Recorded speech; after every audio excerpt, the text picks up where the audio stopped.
Are you wimping out when it comes to actually making the sale? You know you can help, you know that what you do works, and you know that if you work with this person in front of you, you can help them change their life. But when it comes to actually making the sale, getting them to sign up, for some reason, you wimp out.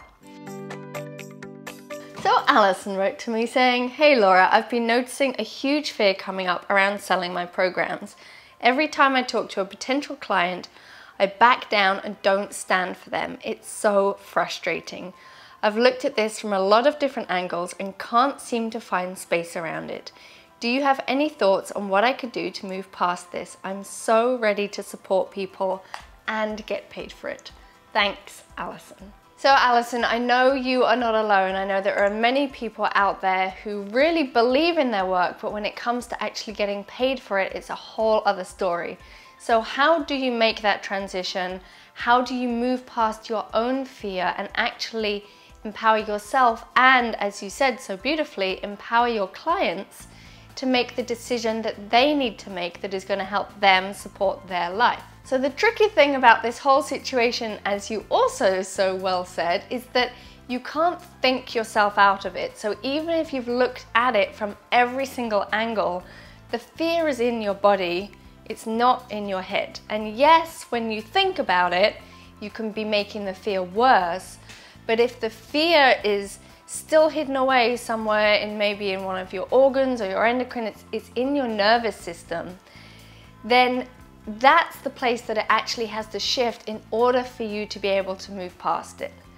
And the other thing is that when you're working with clients, particularly if you're doing some kind of transformational work, and I know that you take people through a process where their lives start to change, and when you're doing that kind of work, you're not just dealing with your own fear, but you're also dealing with the fear and the resistance that comes up in people before they are ready to make any big change in their life. So if you just think back to you for a moment at a time where you invested in yourself, you discovered a program or a course that you wanted to take and you knew that it could help you. And if you just remember to the time before you signed up, before you actually clicked the yes, I'm going to do this, yes, I'm going to enroll button, what naturally comes up is the fear, the what if it doesn't work for me? What if I pay this money and I've made another mistake, or I look stupid, or someone thinks, you know, what are you doing? Paying money to this thing, and is it going to work? So if you can actually first have compassion for yourself when you went through that process, you can also then have compassion for your potential clients as they are going through that process. And then you're going to be able to actually make that stand for them because you understand what they're going through and you can actually hold their hand and take them through it.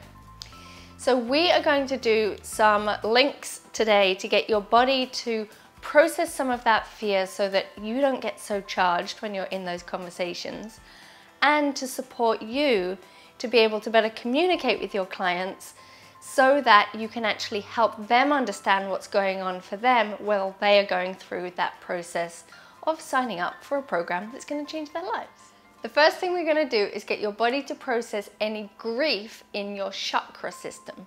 Do you know what your chakras are? They are spinning energy vortices. You have 7 main chakras in your body. They go all the way down, and your chakras represent different things depending on where they are. You have a crown chakra, a brow chakra, a throat, heart, solar plexus, sexual, and base chakra, and they represent different things in the body, but generally they represent the energies.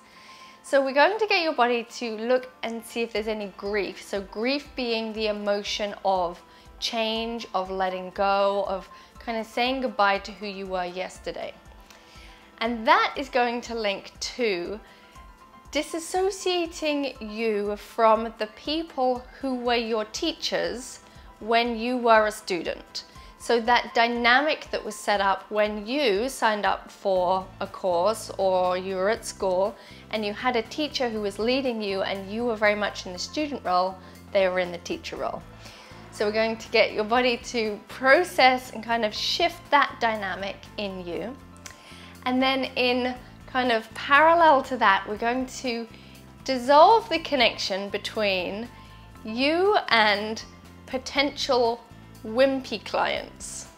So the clients that maybe come to you but they don't really want to make a change, they want to just have a nice conversation with you and they want to feel heard, but they don't actually want to sign up, they don't actually want anything to change, they just want to feel like they kind of got something, you know, they like to window shop, but they don't really want to stand up and work with you and be ready to actually take forward motion in their life. So we want to bring in the people who are ready to make change, they are ready to invest, they are ready to show up, and they're ready to work with you. So you're going to breathe and you're going to tap over your head and over your heart, and you're going to imagine any grief, kind of letting go of who you were yesterday from your energies. Nice deep breaths, breathing and tapping over head and heart. So getting your brain to take a look, finding any of that grief and just letting it go. Dissolving that relationship to you, kind of those old dynamics of I'm the student, not the teacher, not the leader. And then just imagining dissolving, letting go of any of those clients or potential really non-clients who just want to have your time and attention but not really stand up for themselves and make the leap. Okay, now we're going to say the permission. I give myself permission to hold space for other people. I give myself permission to hold space for other people. So what does that even mean? Well, when you are going through any kind of process, even if you're learning something, maybe you're learning to drive or you're learning a language or you're going through some kind of development system, maybe you are, going through a process of healing or personal development. When you are working with your teacher or your leader or the person who is taking you through this process, they have to be able to be okay with you being in the process of learning. So when people sign up with me and they join me for my Holy Shift program, they are going to go through their process, and there's ups and there's downs. There's times where they feel the stuff that's being cleared out, and sometimes that can be a little uncomfortable. Well, when we're letting go of grief or beliefs or fears, we can feel that.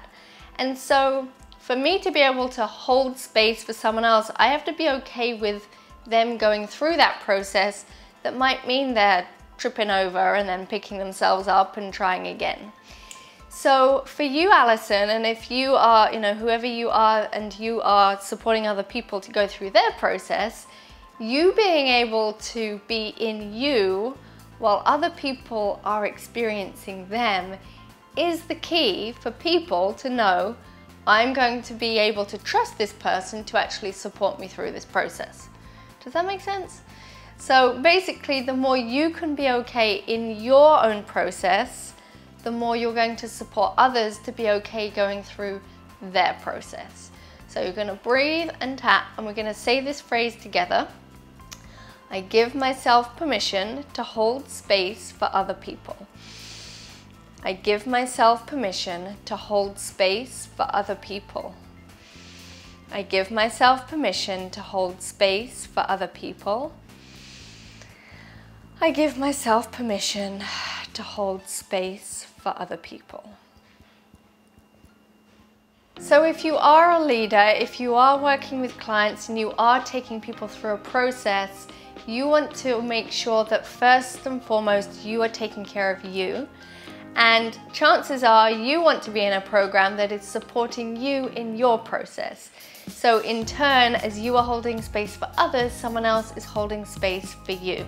So I hope that I gifted that to you, Alison, and I know that you are in Holy Shift, so you do have my extra support in that. And let me know how it goes, how you feel as you now talk to clients, if that has changed.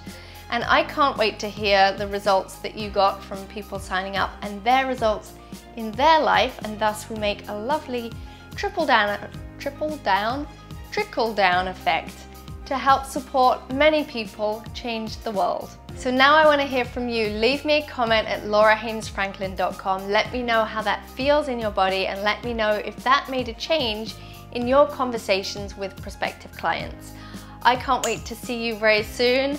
Remember that you are the whole point, and connected we make a whole new world. I will see you next time on Laugh TV. Bye. Does it look funny me holding this computer?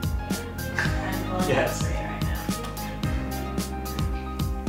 That will be my transition.